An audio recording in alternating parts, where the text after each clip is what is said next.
masayang buhay, mga kabukid, mga kanayon.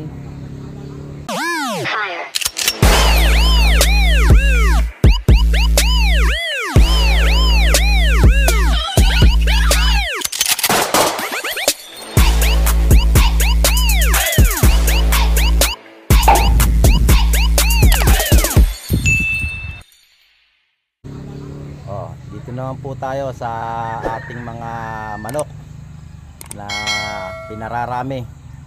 Update ko po kayo. Ayan po yung kalagayan nila sa aking likuran. So sa ngayon hindi pa sila nag-iitlog.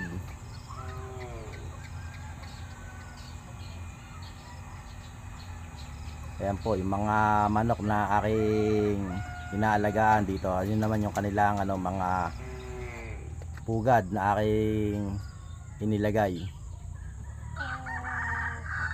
Sana mangitlog na rin itong mga alaga namin para dumami. So yan po yung lagay ng aming mga alagang manok dito sa aming farm.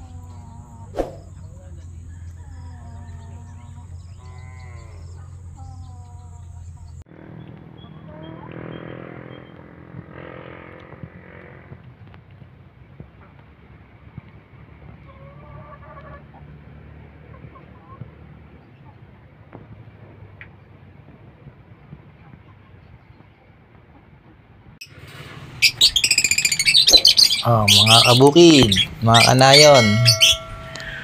Atin namang si Lepen, yung aking mga alagang ibon. Yan po yung aming munting aviary.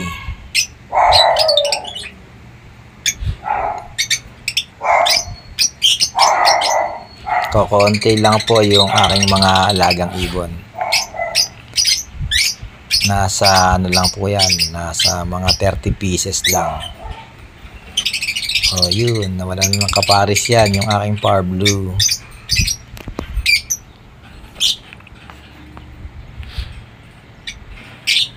Isa rin po yan sa nakapagpapatanggal ng stress,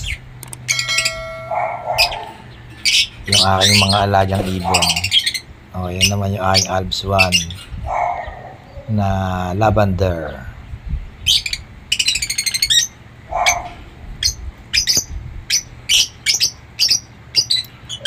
Napakasarap pagmasdan,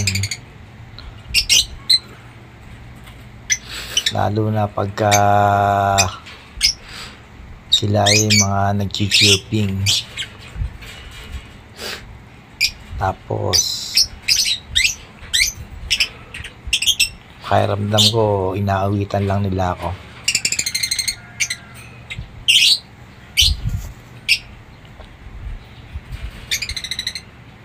Yan po yung aming munting aviary.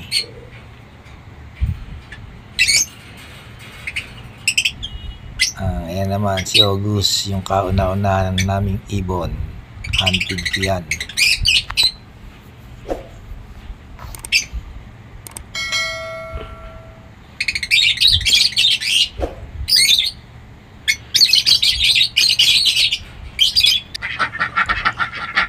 Dito naman tayo dumako sa aming mga alagang itik.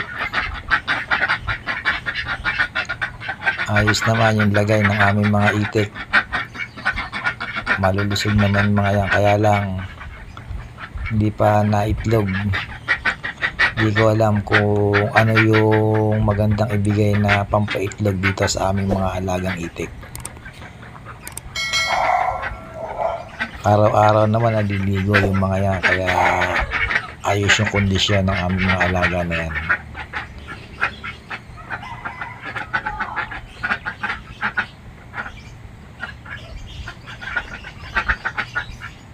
Sana ay mangitlog na to at para aming maparami. So yun po yung update sa ating mga alagang mga hayop dito sa aming munting bukid.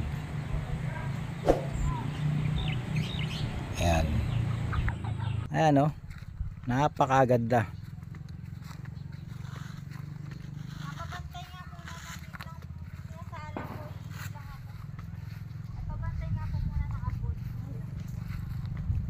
So ayan yung mga tanim namin dito. Ayan naman yung aming mga manok.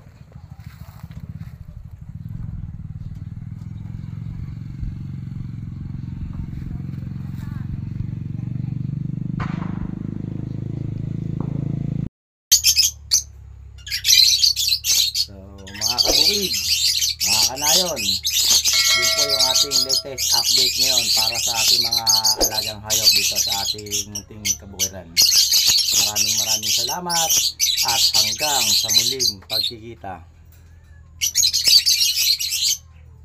I know gold is not in her.